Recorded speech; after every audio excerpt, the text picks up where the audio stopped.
Salut, bienvenue sur Picomat. Dans cette vidéo, on va étudier le signe des fonctions affines qui sont là. Si tu t'intéresses aux fonctions, n'hésite pas à suivre les liens qui sont en description. Premier exemple, f de x égale x plus 1. Quand est-ce que f de x est positive? C'est une bonne question. On va y répondre avec une inéquation. Quand est-ce que f de x est négative? On va y répondre avec une inéquation. Et quand est-ce que f de x est égal à 0? On va y répondre avec une équation. Donc il suffit simplement de résoudre ceci. Je remplace f de x par x plus 1, puisque f de x égale x plus 1, et je résous. Quand est-ce que x plus 1 est positif? Là, pour résoudre, il faut que je me débarrasse du plus 1, c'est-à-dire que je vais faire moins 1 de chaque côté. X plus 1 moins 1 supérieur à 0 moins 1, c'est-à-dire moins 1. Plus 1 et moins 1, c'est un peu idiot d'écrire ça. Donc là, je l'écris pour que tu comprennes, mais après, il ne faut plus l'écrire. Donc, il suffit que x soit strictement supérieur à moins 1. Voilà. Quand x est strictement supérieur à moins 1, f de x est strictement positive. Ensuite, je vais traiter le cas f de x strictement négatif. Et après, je mettrai tout ça dans un tableau. F de x, on a dit c'était x plus 1. Quand est-ce que x plus 1 est négatif? Pour me débarrasser du plus 1, je vais faire moins 1 de chaque côté.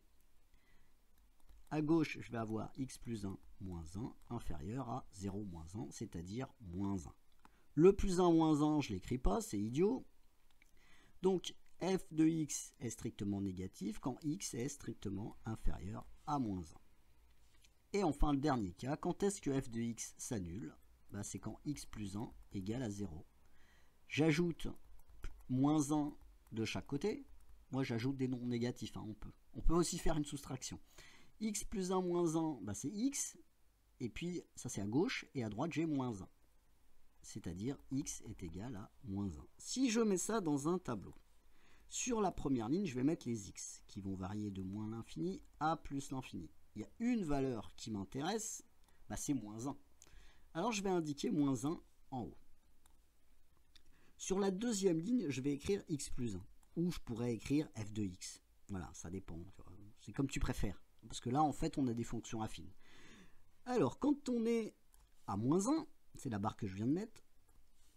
Quand x est égal à moins 1, f de x est égal à 0. Alors, on met un 0 comme ça sur la barre. Quand x est compris entre moins l'infini et moins 1, c'est-à-dire quand x est plus petit que moins 1. Quand x est plus petit que moins 1, c'est ce cas-là. F de x est négative. Alors je vais indiquer un signe moins dans la case. Maintenant, quand x est plus grand que moins 1, c'est le cas ici. F de x est positive. Donc je vais indiquer un plus dans la case. Et voilà comment est-ce qu'on détermine le signe d'une fonction affine. On pouvait aussi s'en douter fortement. La représentation graphique de f de x, il suffit de regarder le coefficient directeur et leur donner à l'origine. Le coefficient directeur est un nombre positif, c'est 1. Et leur donné à l'origine, c'est 1. On a affaire à une droite qui passe par... qui coupe l'axe des ordonnées en 1, ça c'est l'ordonnée à l'origine, et puis on sait que le coefficient directeur est un nombre positif, donc on va avoir quelque chose qui va être comme ça. Voilà. Donc on voit bien qu'en dessous d'une certaine valeur, en fait, f de x est négatif. Et au-dessus d'une certaine valeur de x, on voit que f de x est positif. Voilà une autre façon de voir les choses. Si tu as un peu de mal comme ça avec ces choses-là, tu peux voir ça autrement. C'est-à-dire que tu regardes dans ton tableau de variation. Tu prends n'importe quelle valeur entre moins l'infini et moins 1. Par exemple, tu prends moins 2. Voilà. Et tu calcules l'image de moins 2. L'image de moins 2, ça va être moins 2 plus 1, c'est-à-dire moins 1. On a un nombre qui est négatif. Voilà une autre façon de voir les choses. Alors par contre, au niveau de la rigueur, voilà, c'est les inéquations. On passe au deuxième exemple. Le deuxième exemple, qui est g de x égale 3x moins 2. Alors 3x moins 2, on voudrait savoir quand est-ce que g de x est positif, quand est-ce que g de x est négatif et quand est-ce que g de x est égal à 0. Je remplace g de x par 3x moins 2. 3x moins 2 positif, qu'est-ce que ça veut dire? Il faut que je termine sur x supérieur à quelque chose ou x inférieur à quelque chose. Voilà, c'est ce que je cherche. Je voudrais savoir quand est-ce que c'est vrai. 3x moins 2 supérieur à 0, je vais commencer par me débarrasser du moins 2. Alors je vais faire plus 2 de chaque côté. 3x moins 2 plus 2 supérieur à plus 2. Voilà, j'ai ajouté plus 2 de chaque côté pour me débarrasser du moins 2.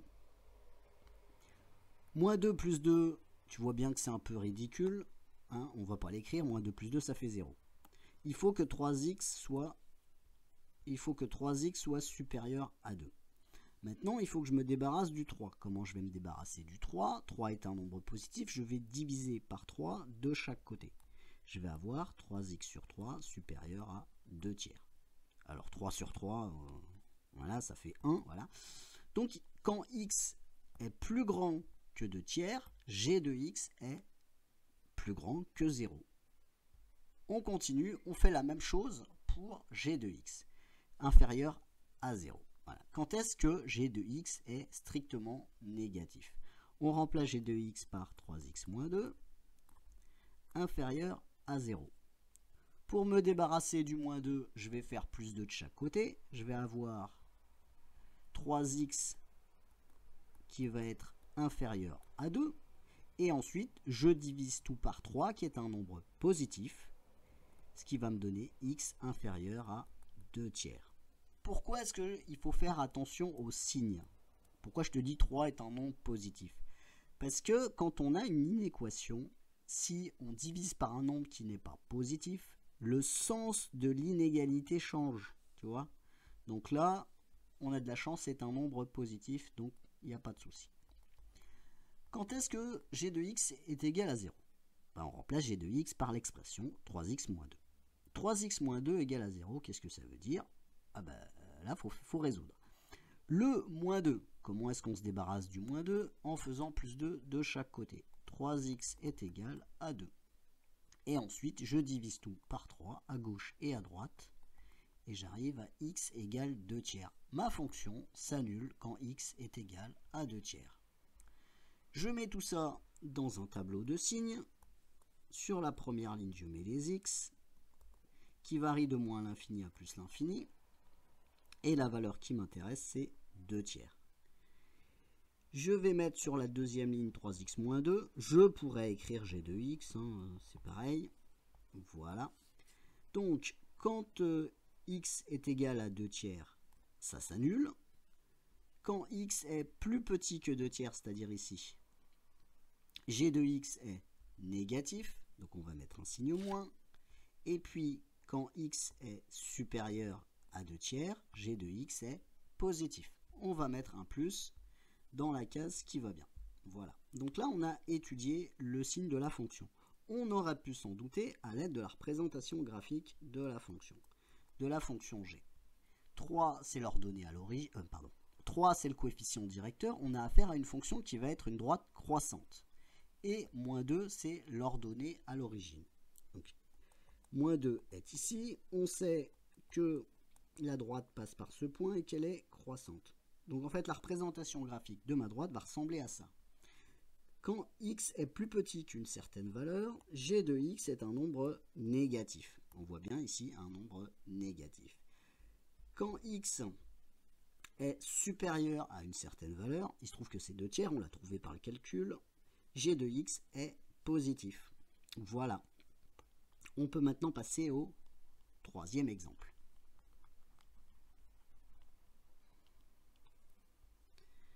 Troisième exemple, g de x est égal à... Non, troisième exemple, h de x est égal à moins 5x plus 1. Qu'est-ce qui se passe? Quand est-ce que h de x est strictement positif? Quand est-ce que h de x est strictement négatif? Et quand est-ce que h de x est égal à 0?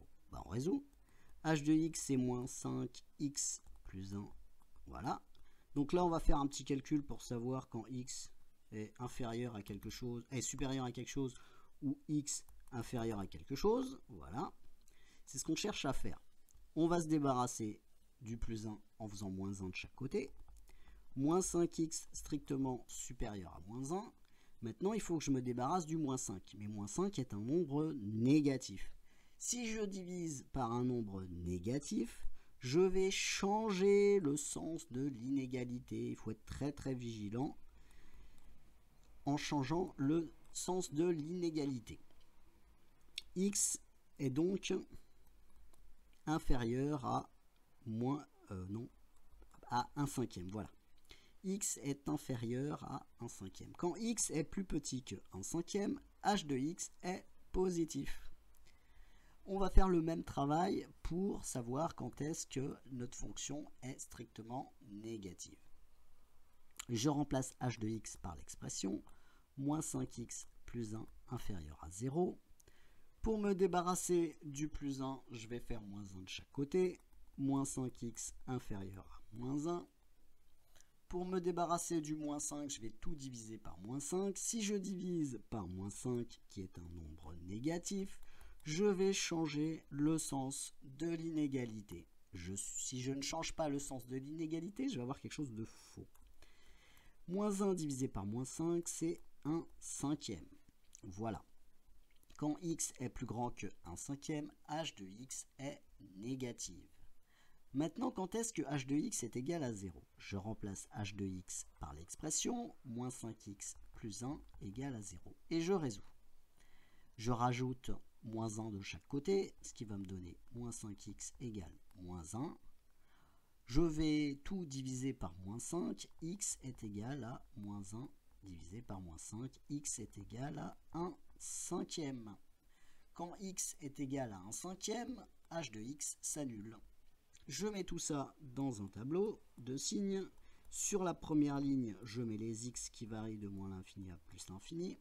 Une valeur de x qui m'intéresse, c'est 1/5. Je peux l'indiquer tout de suite. Sur la deuxième ligne, je vais mettre h de x. Je peux mettre aussi moins 5x plus 1. Quand x est égal à 1/5, h de x est égal à 0. Je mets un 0 sur la barre. Quand on est... on va prendre celui-là. Quand x est plus petit que 1/5, c'est-à-dire quand on est là, h de x est positive. Je vais mettre un plus. Quand x est plus grand que 1/5, c'est-à-dire quand on est là, h de x est négative. Je vais mettre un signe moins. On aurait pu s'en douter tout de suite. Si je trace une représentation graphique rapide de ma fonction, je vois que le coefficient directeur est négatif. Ça veut dire que je vais avoir pour représentation graphique une droite qui va être décroissante et qui va avoir pour ordonnée à l'origine plus 1. Si je place ça comme ça, et si j'ai 1, je vais tracer une droite qui va être décroissante. C'est-à-dire qu'avant une certaine valeur de x, g de x va être positif. Si x est plus grand qu'une certaine valeur, g de x va être négatif. Tu vois l'idée? Donc en fait, on peut le voir aussi graphiquement. On va passer au quatrième exemple.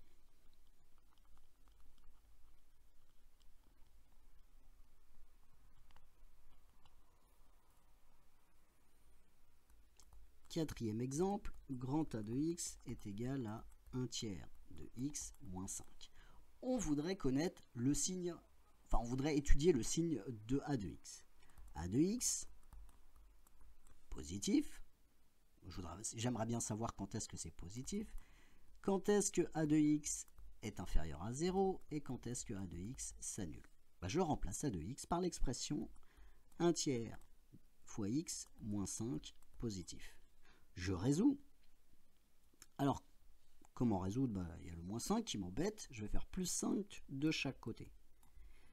1/3 fois x moins 5 plus 5, ça fait 1/3 fois x supérieur à 5. J'ai ajouté 5 de chaque côté. Maintenant, le 1/3 m'embête. Comment est-ce que je vais m'en débarrasser? Je peux dire je divise par 1/3, oui. Enfin, moi, je vais préférer multiplier par 3. Comme ça sera plus facile. Enfin, on s'embêtera moins avec des fractions. Je multiplie à gauche et à droite par 3. 3 est un nombre positif, ça tombe bien. Comme ça, je n'ai pas à changer le sens de l'inégalité. Je multiplie par 3. À gauche, 3 tiers, c'est 1. Et puis, 3 fois 5, 15. Quand x est plus grand que 15, a de x est strictement supérieur à 0. J'ai pas mis d'inégalité large. Ensuite, quand est-ce que a de x est strictement inférieur à 0? Je remplace a de x par 1 tiers fois x moins 5. Et je résous.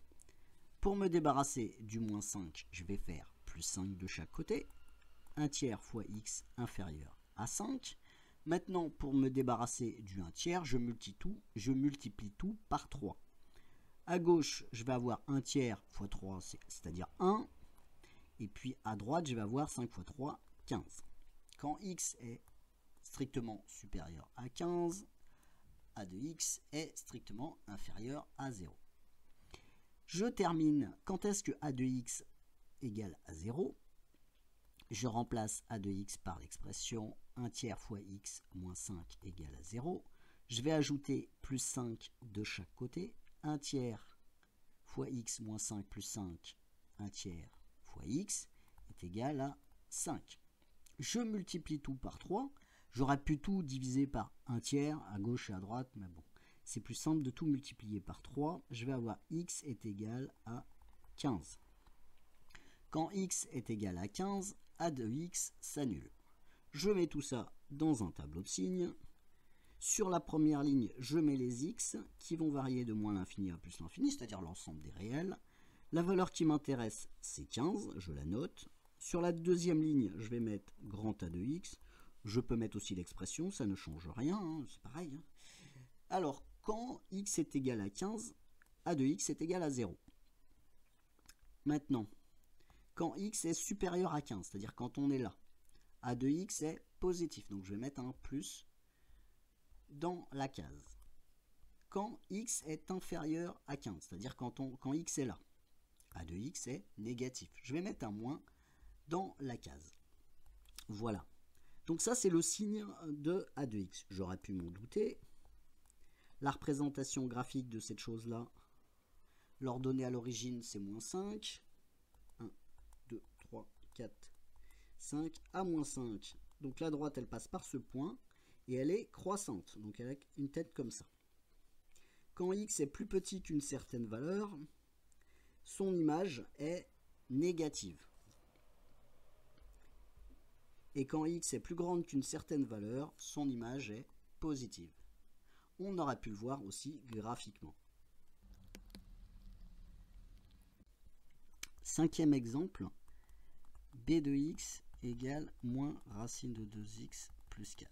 On aimerait bien savoir quand p de x est strictement positif, quand p de x est strictement négatif et quand p de x est égal à 0. Comment est-ce qu'on va faire? On commence par remplacer b de x par son expression qui est moins racine de 2 fois x plus 4. Voilà.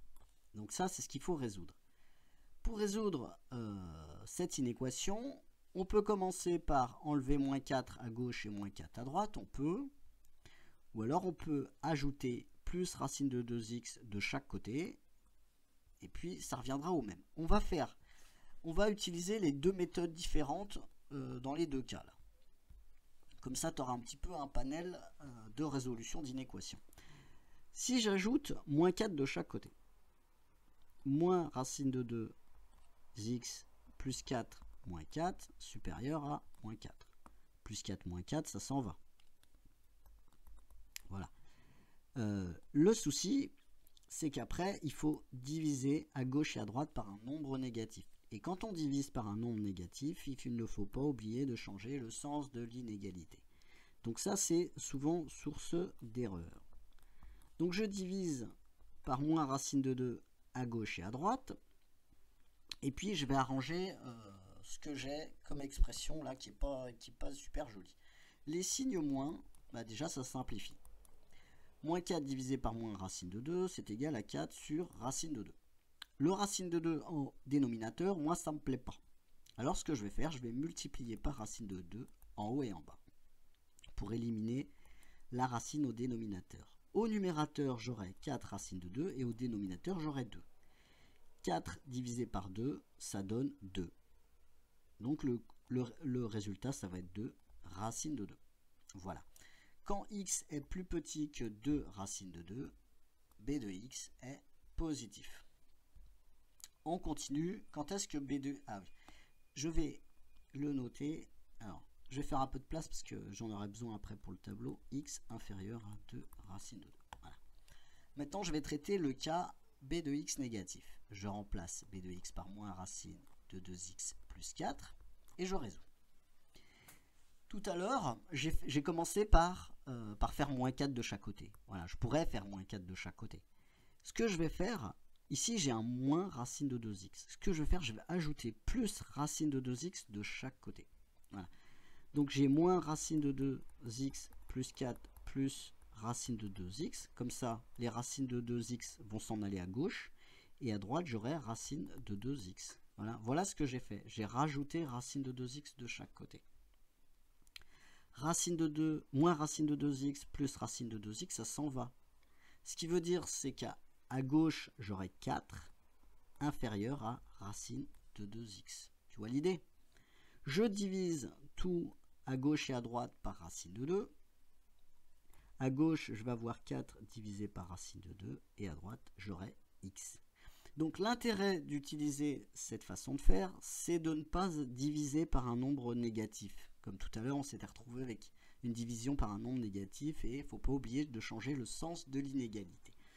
Maintenant, le 4 racine de 2, je fais comme tout à l'heure, je vais multiplier par racine de 2 en haut et en bas. Pour éliminer la racine au dénominateur, je vais avoir au numérateur 4 racines de 2 et au dénominateur, je vais avoir 2. 4 divisé par 2, ça donne 2. 2 racines de 2 inférieure à x. Je peux le marquer en haut, voilà, comme ça, ça me fera un peu de place. Alors, x supérieur à 2 racines de 2. Voilà. Et enfin, le dernier, quand est-ce que b de x s'annule? Il faut remplacer b de x par moins racine de 2x plus 4 égale à 0. Je peux faire dans n'importe quel sens. Je vais faire moins 4 de chaque côté. Moins racine de 2x égale moins 4. Voilà, je multiplie tout par moins 1 et je vais avoir x est égal à 4 sur racine de 2, c'est-à-dire en multipliant par racine de 2 en haut et en bas, je vais avoir x est égal à 2 racine de 2. Voilà. 2 racine de 2. Alors, x est égal à 2 racine de 2. Voilà. Maintenant, je vais pouvoir faire un tableau de valeurs. X va varier entre moins l'infini et plus l'infini. La valeur qui m'intéresse, c'est 2 racine de 2. 2 racine de 2. B de x s'annule quand x égale 2 racine de 2. Quand x est plus petit que 2 racine de 2, c'est-à-dire ce cas-là, b est positif, b de x. Je vais indiquer un plus. Quand x est plus grand que 2 racines de 2, c'est-à-dire ce cas-là, b de x est négatif. Je vais mettre un signe moins. On aurait pu le savoir assez rapidement en regardant le coefficient directeur et l'ordonnée à l'origine de ma fonction affine. La représentation graphique, si je trace ça schématiquement, 1, 2, 3, 4. L'ordonnée à l'origine, c'est 4 et le coefficient directeur est négatif, donc on a affaire à une fonction qui est décroissante. Avant une certaine valeur de x, b de x, j'ai dit f mais c'était b, c'est pas grave. Avant une certaine valeur de x, en fait, f de x est positif. Et puis, après,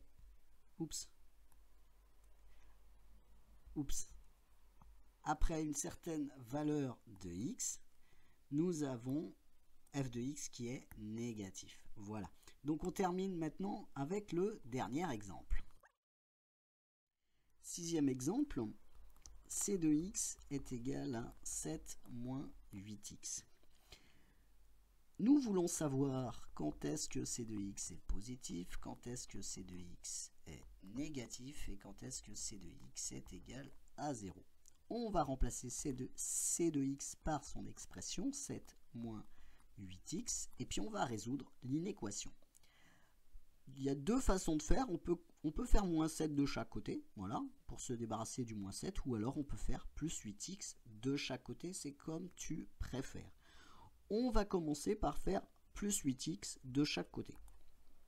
Si à gauche je fais plus 8x, moins 8x plus 8x ça s'en va, et à droite j'aurai 8x. Voilà, j'ai quelque chose comme ça. Nous allons ensuite diviser par 8 à gauche et à droite, 7 divisé par 8 supérieur à x. Voilà ce que ça nous donne. X doit être plus petit que x inférieur à 7 huitièmes. Voilà. Ça, c'est pour c positif. Quand est-ce que c est négatif? Je remplace c de x par 7 moins 8x et je résous. Tout à l'heure, pour résoudre mon inéquation, j'avais ajouté plus 8x aussi, de chaque côté. Je pourrais faire comme ça. Pour changer un peu, je vais faire moins 7x de chaque côté. Ça revient strictement au même. Enfin, au niveau de la résolution, on atterrit toujours sur le même résultat, hein, quelle que soit la façon dont on commence. Alors j'ai fait moins 7 de chaque côté. Maintenant, moi, ce qui m'intéresse, c'est x. Hein.